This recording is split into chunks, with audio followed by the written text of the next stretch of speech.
नमस्कार।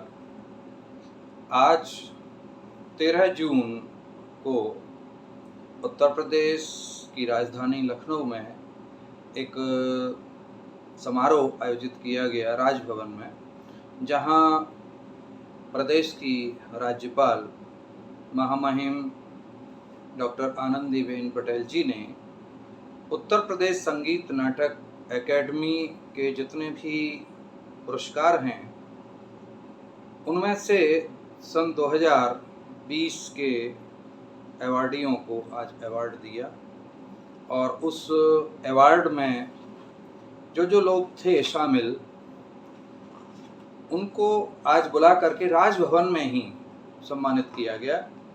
और ये सबसे अच्छी बात ये थी कि वहाँ पर आज एक और आयोजन था, और वो था उत्तर प्रदेश और मध्य प्रदेश के मध्य सांस्कृतिक आदान प्रदान का एक समझौता, जिसके तहत उत्तर प्रदेश के कलाकार मध्य प्रदेश में अब आसानी से बुलाए जा सकते हैं।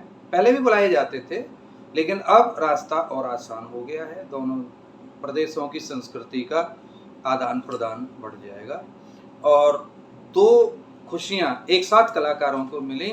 और वो पहली खुशी थी कि उत्तर प्रदेश संगीत नाटक अकेडमी का जो अकादमी अवार्ड है वो आज दिया गया। और नौटंकी के क्षेत्र में बहुत ही एक सशक्त हस्ताक्षर जो बनारस के निवासी हैं डॉक्टर अष्टभुजा मिश्रा जी, उनको आज सम्मानित किया गया। आज वो हमारे साथ में हैं।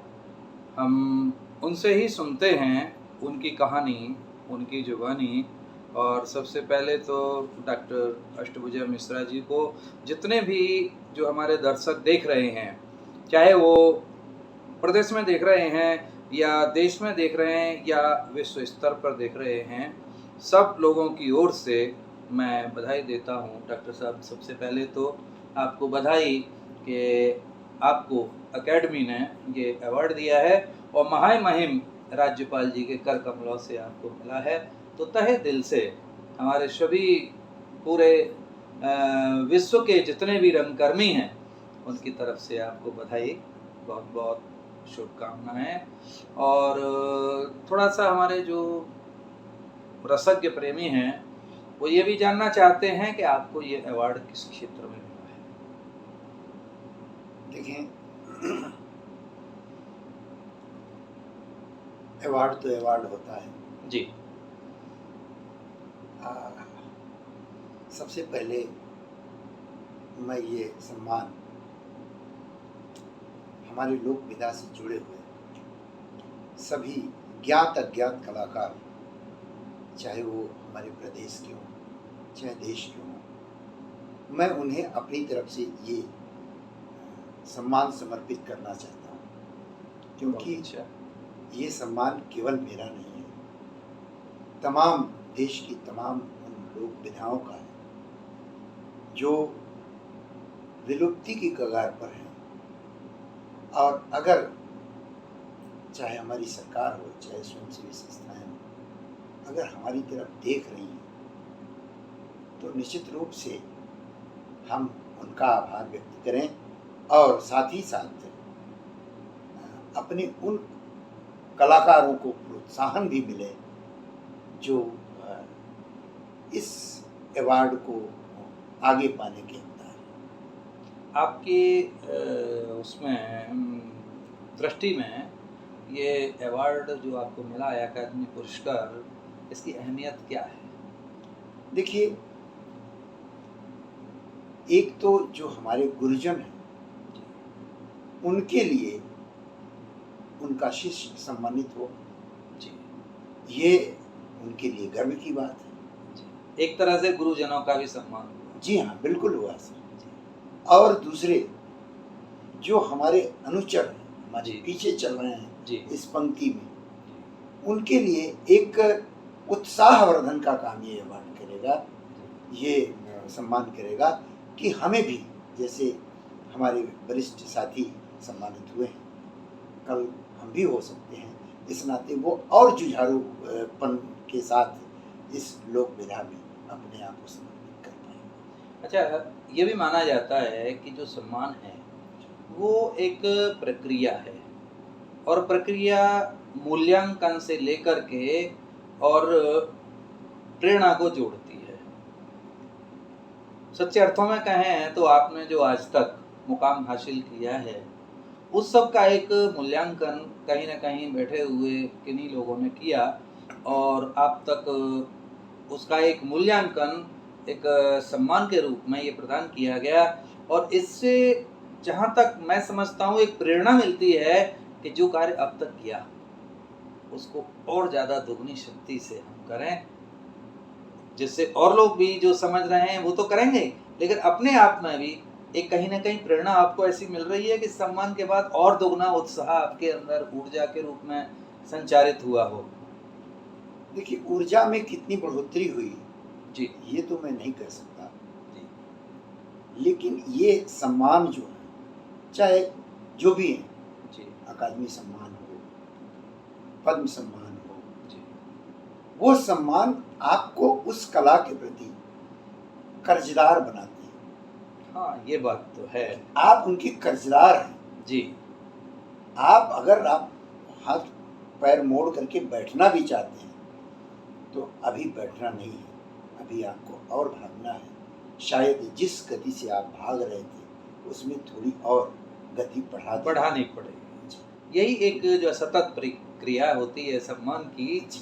अच्छा, आपकी थोड़ी उपलब्धियों के बारे में भी हमारे जो दर्शक हैं, जो कि विश्व क्षितिज से बैठ कर के कहीं न कहीं देख रहे हैं, वो उत्कंठा लिए हुए हैं कि भई थोड़ा-सा उपलब्धियों के बारे में भी डॉक्टर साहब अपना बताएँ, जिससे कि हम भी उनके पथ चिन्हों पर आगे बढ़ सकें। देखिए डॉक्टर साहब, जी, मैं आपके माध्यम से अपने दर्शकों को, श्रोताओं को ये बताना चाहूँगा कि पीछे की उपलब्धियाँ क्या रही हैं। जी, हम उन्हें बहुत दोहराने की ज़रूरत न समझें तो बेहतर है, लेकिन फिर भी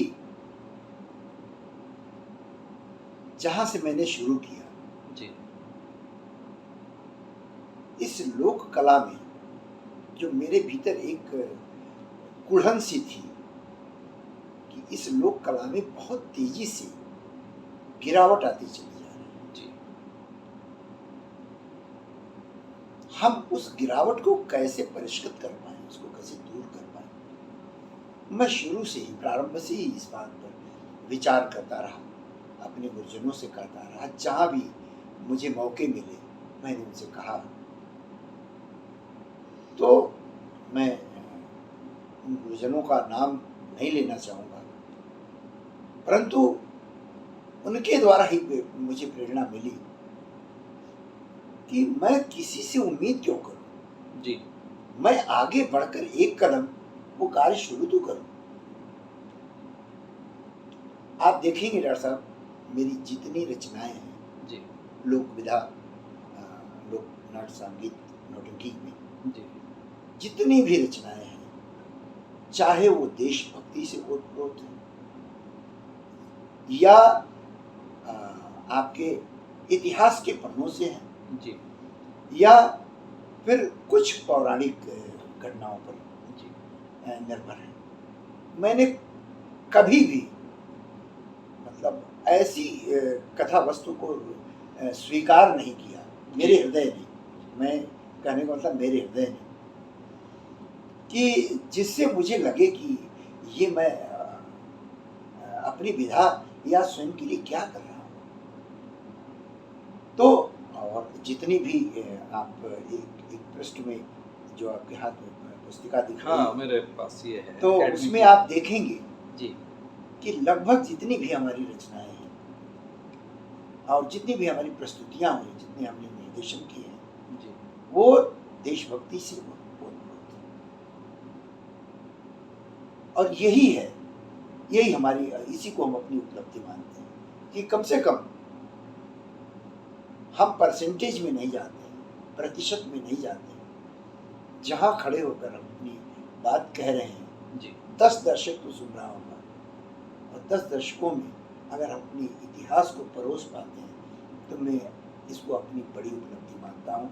मैं ये नहीं चाहता कि हमारे सामने 1000 दर्शक बैठे जी। रहें तभी हमारी अभी यही आप हमारी उपलब्धि है। अभी आपने एक बहुत अच्छा इशारा किया था विलुप्त प्राय जो स्थितियाँ आ रही हैं भगत की, नौटंकी की और संगीत की। वास्तव में आप की ये पीड़ा ही नहीं ये जो है वास्तविकता भी है। जी अभी हम अगर ब्रज क्षेत्र की बात करें तो जितने भी अखाड़े थे, देखिए मथुरा के अंदर मेरी जानकारी के अनुसार 23 अखाड़े हुआ करते थे, जहाँ के आज 1 या 2 अखाड़े बस काम कर रहे हैं, जिसमें कि वृंदावन का आठखंबा अखाड़ा है, आदरणीय हमारे उस्ताद बीकेडी जी का अखाड़ा है और सदर बाजार का भी एक अखाड़ा शामिल आप कर सकते हैं हमारा। बाकी के अखाड़ों में सुसुप्तता क्या है, बिल्कुल ही जो है शिथिलता हो गई। आगरा की बात करें, आगरा में भी 20 अखाड़े हैं, लेकिन आज वहाँ एक भी अखाड़ा ऐसा नहीं है जो भगत कर ले। वो बात दूसरी है कि सूर सदन में ताज महोत्सव पर गवर्नमेंट ने कुछ पैसा दिया और कर लिया, वो उस चीज़ से बाहर है।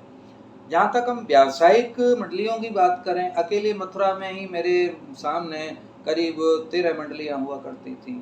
13 के बाद धीरे धीरे अब कुछ दिनों पहले 5 मंडलियाँ थीं, लेकिन कोरोना काल के बाद तो अब 2 मंडलियाँ रह गई हैं केवल। स्थितियाँ बड़ी विपरीत जा रही हैं। तो ऐसे में आपकी भावी योजनाएं क्या हैं जो इस विधा को पल्लवित करने के लिए आपका जो अभी इशारा था, कुछ योजनाएं आप हमारे दर्शकों से कुछ शेयर करेंगे? डॉक्टर साहब, जैसे मैंने कहा, ये पुरस्कार हों चाहे बड़े सम्मान हो, इससे ये हमें उस विधा के प्रति कर्जदार बनाते हैं जी और वो कर्ज तो हमें उतारना है। बिल्कुल। कैसे करेंगे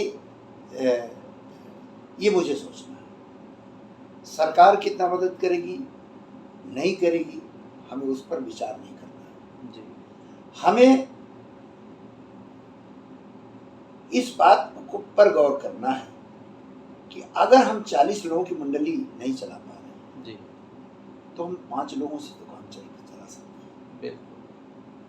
हम एकल प्रस्तुति कर सकते हैं, 4 म्यूजिशियन लेकर के एकल प्रस्तुति कर सकते हैं। जी इससे कम से कम ये तो मैं नहीं कह सकता कि उन 4-5 लोगों की रोजी रोटी चलेगी, पर ये ज़रूर कह सकता हूँ कि जो हमारी इस लोक विधाओं की मूल आत्मा है, जो उसके छंद विधान है, जी जो उसकी जी गायन शैली है, जी, वो तो कायम रहेगा। कायम रहेगी, वो तो मृत प्राय होने से बच जाएगी। तो किसी भी तरह से जी हमें इस लोक विधा को, हो सकता है 1 से 2 की प्रस्तुति हो, जब हम एकल करते हैं ड्यूएट भी कर सकते हैं, जी 2 पात्रों से कर सकते हैं, हम्म, उसके बाद 5 से कर सकते हैं, 10 से बिल्कुल। कर सकते हैं। और उसके लिए देखिए, जैसे आकाशवाणी नौटंकी जब रिकॉर्ड करती है तो अधिकतम 5 कलाकारों को लेती है वो, हाँ भले उसको रिपीट करना पड़े। हाँ, जी हाँ। तो हम ऐसा क्यों नहीं आम जनमानस में भी कर सकते हैं। नहीं हम डॉक्टर साहब, राजा की फौज 50 आदमी की ले जाते हैं, वो एक अलग बात है, जी हाँ, लेकिन हम 5 से भी वही चीज दिखा मैंने सकते किया है हैं। डॉक्टर साहब। जी मैं अभी जस्ट आप समझे कि 4 जून को कबीर साहब की जयंती थी, जी जी जी तो उनकी जन्म स्थान लहरतारा में जी मैंने एकल प्रस्तुति की नौटंकी की। मैंने लिखी थी करीब 7 एपिसोड। कभी पूर्व में हमने दूरदर्शन पर रिकॉर्ड किया था, झीनी चादर प्रेम की, जी उसके कुछ अंश, 1-2 कथानक जी करीब 20 मिनट का मैंने मंच पर प्रस्तुत किया और एकल किया। तो हम वो प्रयोग, उसके अलावा मैं ये दुर्गा पूजा के अवसर पर जी महिषासुर मर्दिनी जी एकल किया। तो हम प्रयोग क्यों ना करें?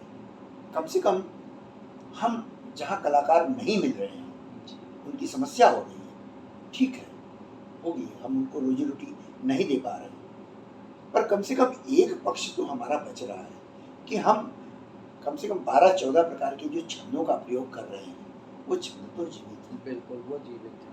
और देखिए, ये तो परिस्थितियां हैं, बदलती हैं। हाँ जी, हाँ जी। मैंने अपने जीवन काल में कृष्णा कुमारी जी जैसी एक समृद्ध शक्तिशाली उत्तर प्रदेश की कलाकार की पूरी टीम जी मात्र 700 रुपये में एक दिन के हिसाब से ले जाता था, स्कूलों में करवाता था।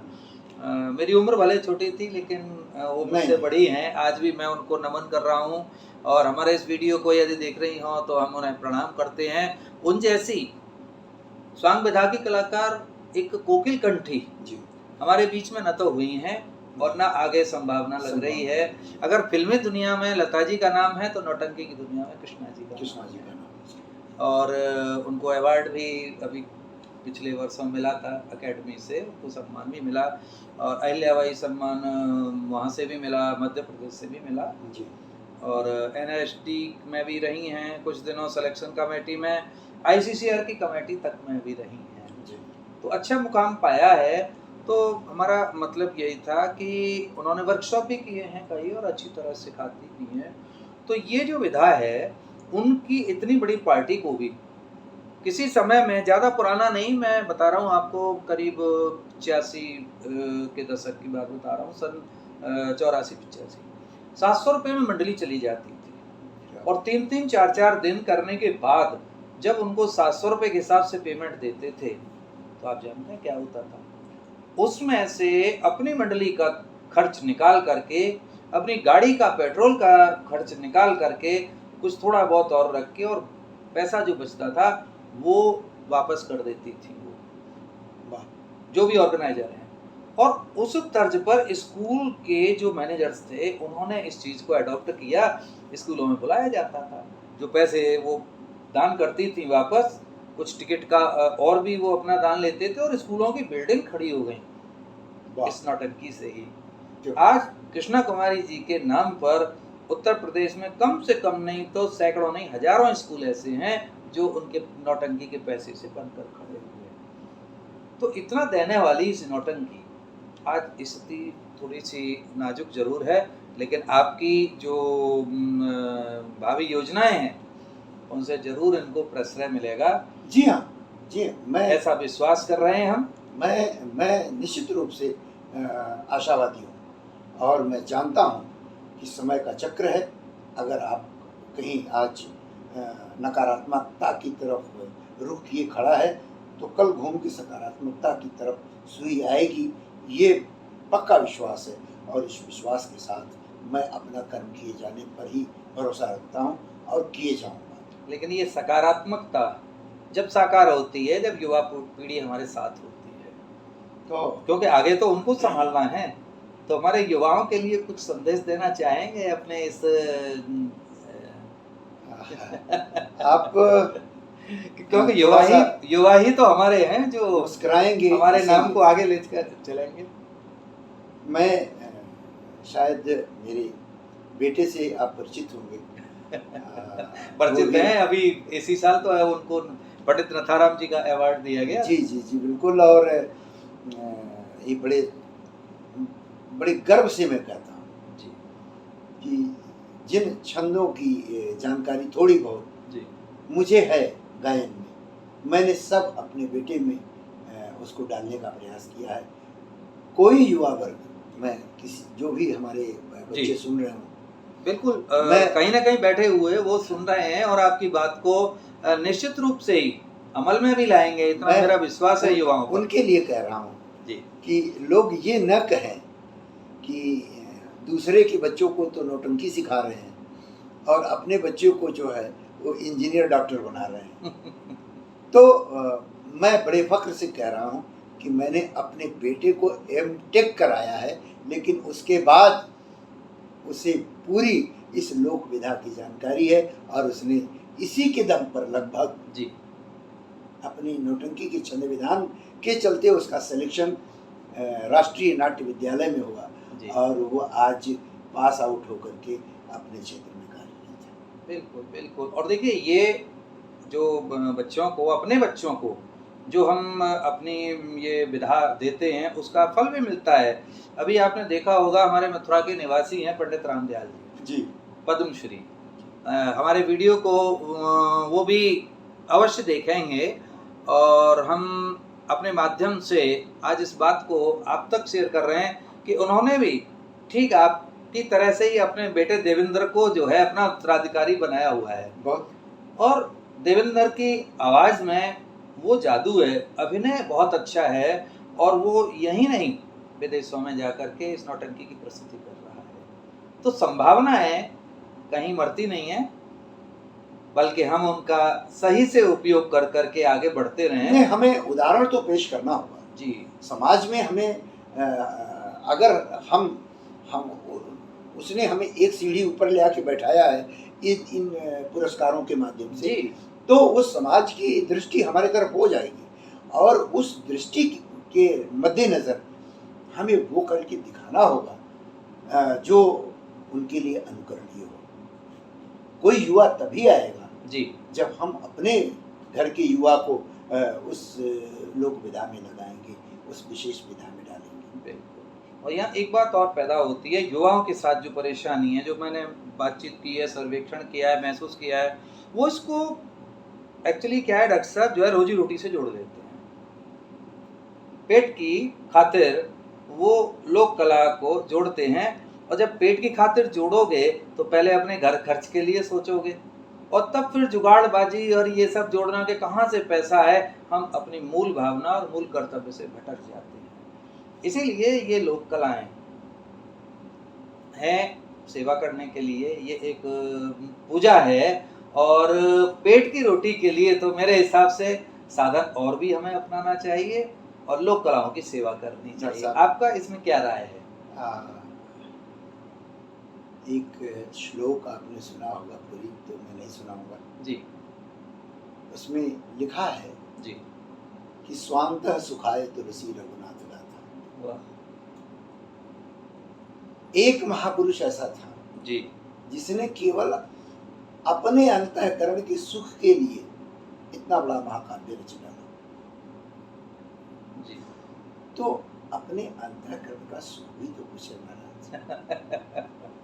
केवल पूरे शरीर में जी। एक पेट ही तो नहीं है जी। एक आपका मन भी है, आपका चित्त भी है, आपका मस्तिष्क भी है, उसे भी तो खुराक चाहिए। बिल्कुल। और उसका खुराक यही साहित्य है, यही लोक विधा है, यही लोक कला है। हम शायद उसको मार मार करके अपने पेट की तरफ इशारा करते हैं कि हम लोग में रोटी कमाना है, रोटी कमाना है। जी। लेकिन अगर रोटी कमाना है तो आप शरीर के एक अंग के नाते बाकी अंगों की खुराक के साथ आप अन्याय नहीं कर सकते। और वास्तव में फिलहाल जो मैंने अभी उदाहरण दिया था कि 700 रुपये में कृष्णा जी की पार्टी जाती थी, आज 35,000 रुपये हाँ हमें एक पार्टी पर खर्च करना पड़ता है। तब भी संभावनाएं वो नहीं है, क्योंकि आयोजक के पास और भी खर्चे हैं, माइक भी लाएगा, लाइट भी लाएगा, खाना भी देगा, और भी खर्चे हैं। अब उसको 35,000 कलाकारों की टीम को देने के बाद वो नौटंकी पड़ती है जाके 60 की जी। अब 60,000 वो कहाँ से लाए, तब जाके एक दिन की नौटंकी होगी। अब नौटंकी कलाकार भी क्या करे, उसका भी पक्ष है कि जो गैस का सिलेंडर हमारे ज़माने में कभी 15 रुपए का बढ़ता था, अब वो जो है 1112 रुपए का हो गया, आटा महंगा हो गया। तो ये संभावनाएं हैं कुछ, अब इनके साथ सामंजस्य करना ये चुनौती है। मतलब ठीक है, आपकी बात सही है। और आपकी बातों से प्रेरणा लेकर के आगे आने वाली पीढ़ी उस चुनौती से कुछ ऐसा रास्ता निकाले कि लोक कला भी चले। आपको याद होगा कि अभी 10 साल से ज़्यादा नहीं हुआ होगा जी, 2 किलो अनाज पर लोग काम करते थे जी, मजदूरी करते थे। 2 किलो आटा 2 किलो गेहूँ या 2 किलो चावल। आज आपको 300 रुपये मजदूरी मिल रही है कहीं भी, मनरेगा में। बुराई क्या है भाई, कहाँ महंगाई है? आप महंगाई खाली रोते हैं। आज आपको 10 किलो आटा महीने में सरकार फ्री दे रही है, परिवार के एक व्यक्ति के पीछे। उसके बाद भी हर युवा को, हर कामगार को वो रोज काम दे रही है। तो आप 10 दिन काम कीजिए ना, बाकी 20 दिन खर्च कीजिए लोक विधा में, अपने 10 दिन पेट को दीजिए, बाकी अपने मस्तिष्क को दीजिए। यही सामंजस्य बिठाने के लिए आप जैसे लोगों से प्रेरणा चाहिए। इन युवा पीढ़ी के लोगों को और भी अन्य लोगों को क्योंकि बैठेंगे नहीं हम जब तक। सरकार को दोष दे करके जी। डॉक्टर साहब अपनी जिम्मेदारियों से दूर नहीं हो अपनी सकते। जिम्मेदारी मत कहिए, जी अपने निज के सुख को जी कैसे छोड़ सकते हैं? जो हमारे अंतर, मैंने अपना उदाहरण जरूर रखना चाहूंगा मैं जी कि जिस दिन मुझे अपनी जिम्मेदारियों से मुक्ति मिली, जी मेरा छोटा बेटा जी नेशनल स्कूल ऑफ ड्रामा से पढ़ करके निकला, उसी दिन मैंने अपनी सरकारी नौकरी से भी आलस कर दिया, क्योंकि सिर्फ इसी की खुराक नहीं चाहिए, मुझे इसकी भी खुराक चाहिए। बिल्कुल। और अब मैं इसी की खुराक के लिए, बाकी इसकी तो सरकार ने व्यवस्था कर दी। मुझे भी आपकी बात का एहसास है, क्योंकि मैं भी गुजर चुका हूँ इस पटरी से। मैंने तो पूरी सरकारी नौकरी ही जो है छोड़ दी कि आप रखी है अपनी, हमारा तो नक्कारा बाजेगा, वो नहीं रुकेगा। मुझे मालूम है। तो ये आपको सम्मान आज मिला है, ये वास्तव में एक मील का पत्थर बनेगा और आपको ऊर्जा तो देगा ही, साथ में औरों को भी ऊर्जा बांटने के लिए भी आपको देगा। इन्हीं भावनाओं के साथ में हम पुनः अपनी ओर से और हमारे विश्व भर के रंग प्रेमी दर्शकों की ओर से पुनः आपको बधाई देते हैं और धन्यवाद देते हैं कि आपने आज हमारे दर्शकों के लिए समय दिया, वरना आपको बहुत ज़रूरी काम से वापस आज जाना था और दर्शकों के खातिर ही आप रुके हैं, वरना आपको एक बहुत ज़रूरी एक कार्यक्रम में बनारस में आज शामिल होना था, लेकिन रिक्वेस्ट करने पर आप रुके। इसके लिए बहुत बहुत साधुवाद और पुनः इस सम्मान के लिए आपको बधाई। नमस्कार।